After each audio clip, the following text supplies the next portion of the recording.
Welcome back, Patrick Kincaid.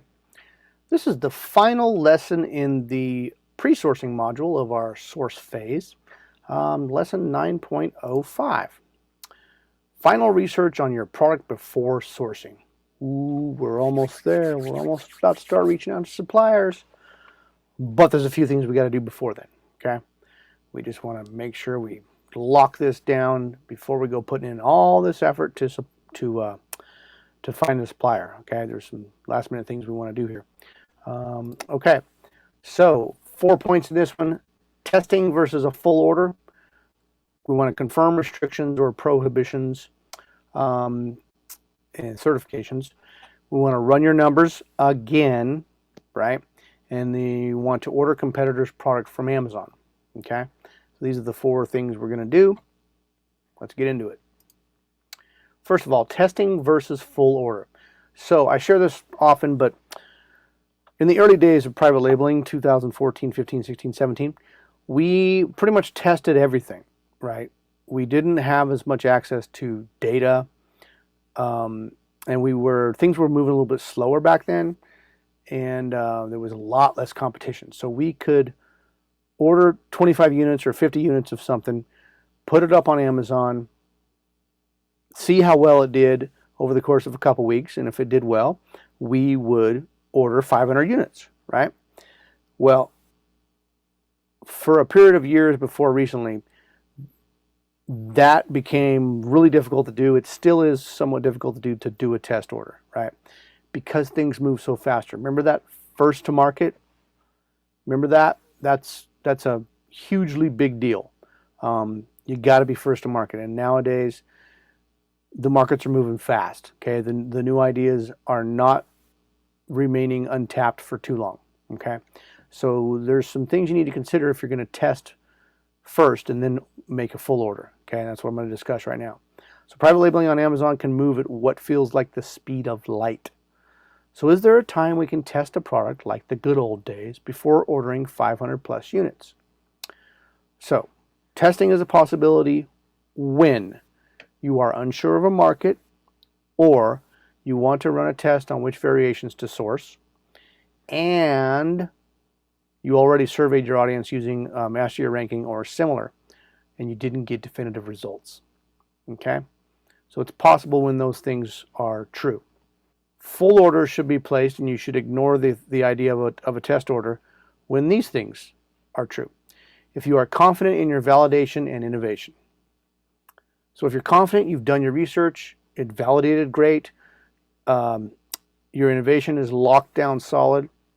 At this point, if you're wondering, go back and look at your differentiation or at your validation. Make sure it's validated, right? You can even go back in and look it up on Amazon again, and then check out your innovation. Go through how you decided to innovate your product, and make sure that's still a lockdown. Make sure no one's crept up with 3 different listings that have your exact innovation on that product, right? Maybe it's been a few weeks since you did all that. Go back in and recheck that now.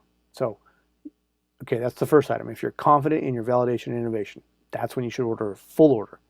When first to market is of utmost importance, which is most of the time. Third one, you have data to back up your analysis of the product choice, right? Like I said, go back and look at the data. And you have the required cash to move forward, okay? If you have the required cash to move forward, and if the MOQ is 100 or more, and you cannot find alternative options to test. If these things are true, you should place a full order. Don't mess around with a test order, okay? Test order can be detrimental. It holds you up. Again, it doesn't allow you to be fully first to market. It also allows opportunity for someone to see your idea and to steal it, right? Now, there's ways to get around that with a test order, but it's still a possibility. So avoid test orders as best you can. There's sneaky ways you can test product without putting the actual product out. If you can think of some of those, or talk to your coach and figure out a way to do that, because you really need to, because you can't check off all these boxes here on the full orders should be placed sheet, then by all means, maybe consider a test order. Otherwise, stick to your full orders. Second point, confirming restrictions or prohibitions or certifications needed, right? Disclaimer, I am not an attorney or expert. This is not a complete list of certifications you may need. Okay, I repeat, this that I'm about to teach you is not a complete list. It's complicated from multiple different government entities which certifications you need for your product. Some products don't need many at all, right? A lot of products don't need any certifications, but some do. It is your responsibility to have all safety certificates and be in compliance for your product, okay? It's your responsibility. What could happen if you don't have them? What could happen if you don't have all the right certifications?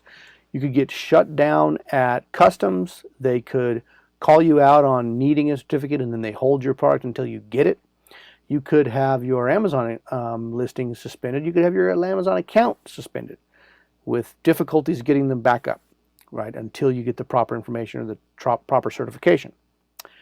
You could have a lawsuit come in later on, and if you don't have the proper certificate, like let's say you're selling children's cloth diapers, and you don't have the proper certification for that, being a children's product, and something goes wrong, that could really bode not well for you in court, right? I'm not trying to scare you. I'm just putting it out there as to what could happen.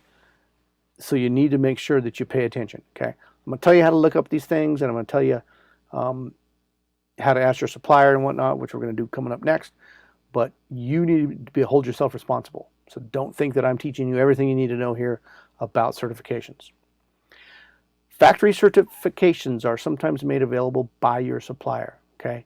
You want to verify these documents are legitimate, and you want to be sure they are for your product and not someone else's. So you want to make sure that they didn't create them for another product that is slightly different than yours and that has another name on it somewhere else, okay?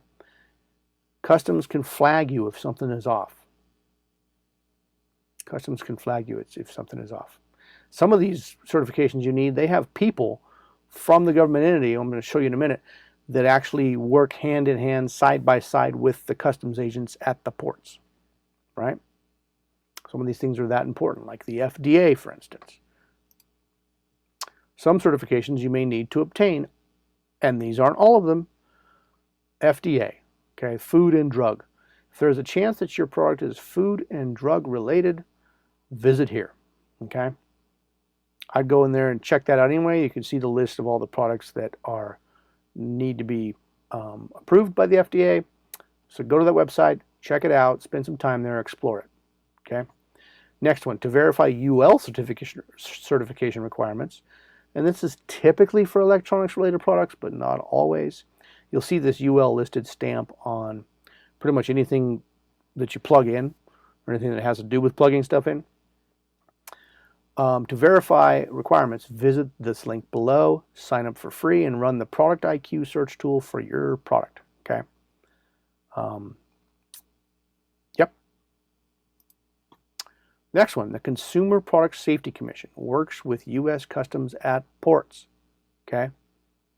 Consumer products, especially children's, right?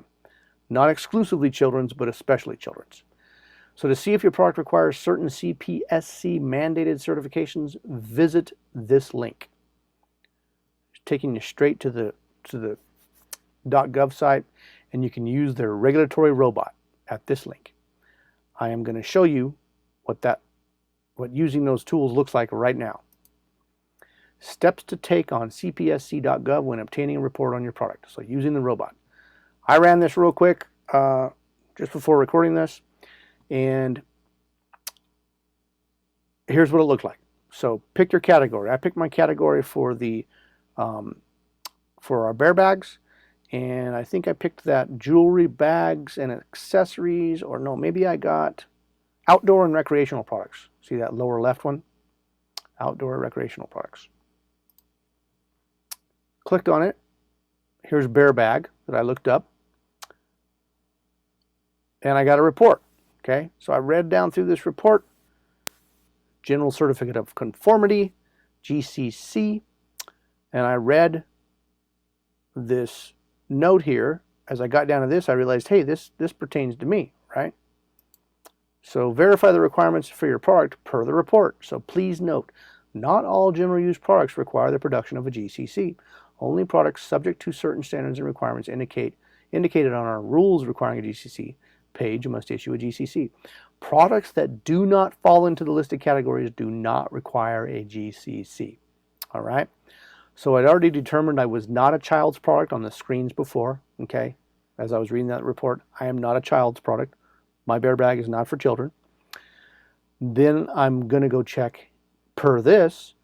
I must look up that rules requiring a GCC to see if my product requires a general certificate of conformity.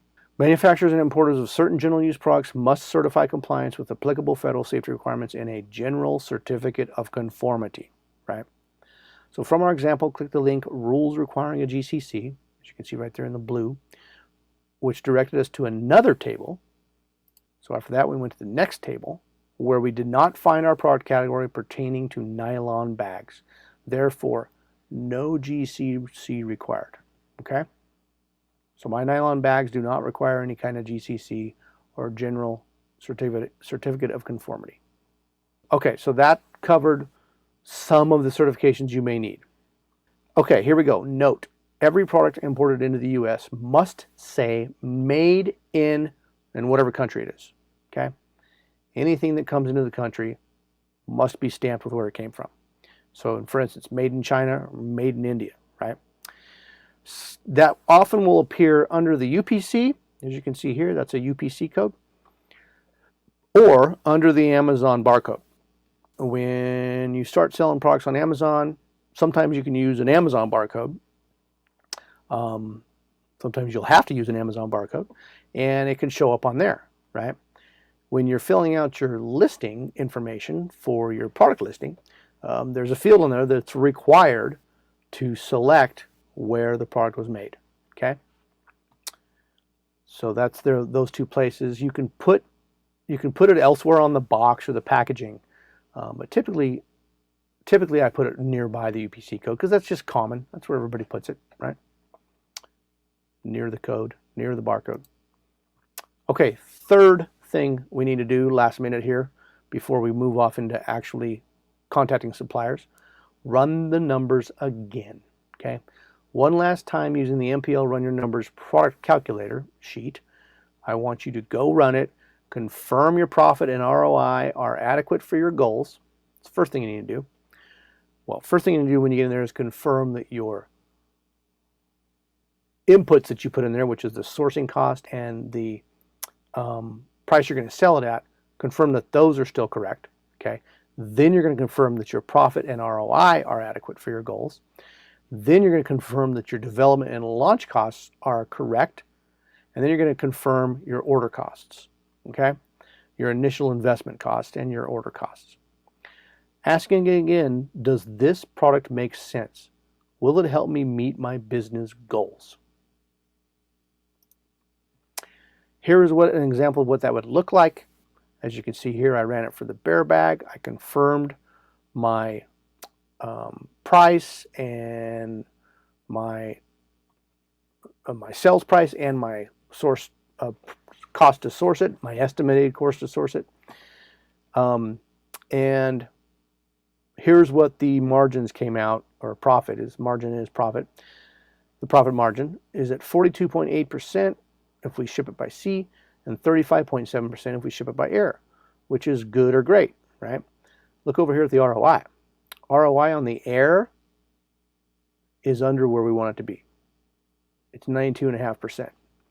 Now, you need to take into consideration at this point in time, are you going to be definitely wanting to airship this? Is it a small thing? Is it, I mean, you're always going to maybe possibly have a couple hundred or 100 units shipped, but preferably the product you pick is small enough to where you can ship it by air a majority of the time.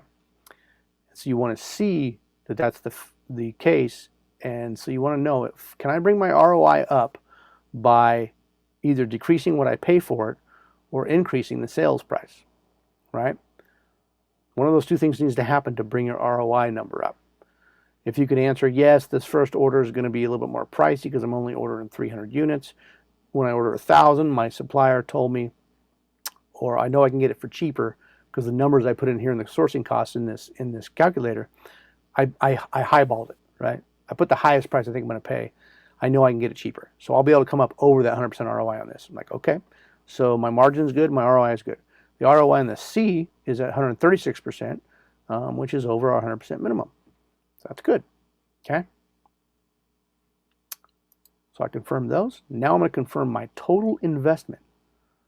So over there on the right-hand side, total initial investment, which includes the cost of the launch, the cost of the order of the product, the development costs, all that. $11,159. If you look at that number and you think, well, I've only got 10 grand to spend, look back over at your quantity of your first order there on the left. Maybe you need to adjust that to 400 units. You better make sure that your MOQ from your supplier, your minimum order quantity, that they'll let you order 400 units, right? When you're out there preliminarily last phase in the search phase, when you were validating and differentiating, you were looking at prices on Alibaba, right? We were clicking right in from the Helium 10 Chrome extension and looking at prices. And they show the MOQs usually on there on Alibaba. So look back at those and see if there's a lot of MOQs that are lower than your 500 that you have down here. If they're all at 100 or 250, then yeah, you know you could drop it most likely with whatever supplier you get down to 400 units, and you'll bring your total initial investment down where it's doable, okay? You want to make sure it's doable. That's why we're running our numbers one last time. Like, can I do this? Can I pull this off? You don't want to run short on funds when you're going for a product. You don't, okay? And you start cutting corners. You don't have enough inventory. Lots of things go wrong. So that's why we're running our numbers again. Okay. Fourth thing you need to do, order your competitor's product from Amazon, right? When you order that product, I want you to pay special attention to the packaging. What does the box look like? Did they have their own box and then it came in an outside Amazon box? Did it come in just a clear plastic bag? What did the packaging look like? So before you go tearing it up and recycling it, let me just preface this with, don't get rid of any of these products that you've sourced from your competitor ever, okay? You're going to refer back to this often, okay? So hang on to this product. Don't tear up the packaging. Open it carefully. Check out the packaging. Look at the insert card. What does the insert card look like? What kind of quality did they put into their packaging design and their packaging materials and their insert card? Visit any links or QR codes on their inserts or on their packaging. Check out their process. Look what they are doing, how they're interacting with their customers. Because you're a customer right now, right? Look at the instructions if there is any. Did they put them on the box? Did they email you the instructions? Did they put them in really small letters on the card and they were written by someone from another country and you can't understand them? Check that out. See what's going on there. Check out the functionality of the product, right? The feel and the aesthetics of the product. Does it look good? Does it smell good? Does it feel good? Is the texture of it? What's that like? And then pay attention to follow-up email messages you get, okay?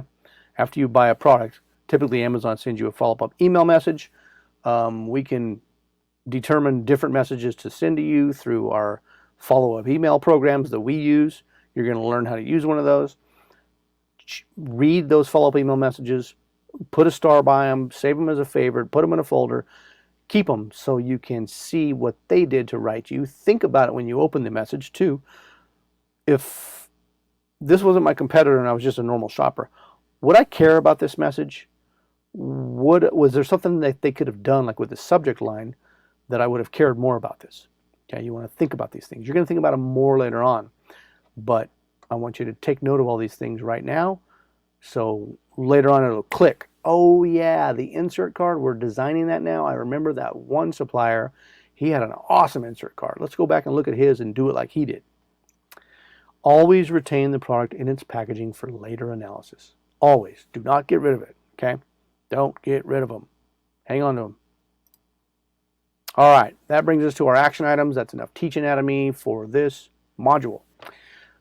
Action item number 1, I want you to visit the site links provided for the CPSC, the FDA, and the UL. I want you to investigate the requirements for your product, right? Take note of any requirements you need to meet, and you will discuss these with your supplier, okay? You're going to ask them about the requirements that they know about and the certificates that they know about that you need. Action item number 2, open your Run Your Numbers spreadsheet, verify that your prior entries are valid or enter new ones if you haven't done this yet. If you got any questions about this, see lesson 5.04 or ask your coach. Action item number 3, search Amazon for your top 2 competitors, buy their product, and follow the instructions in this lesson to analyze the products, okay?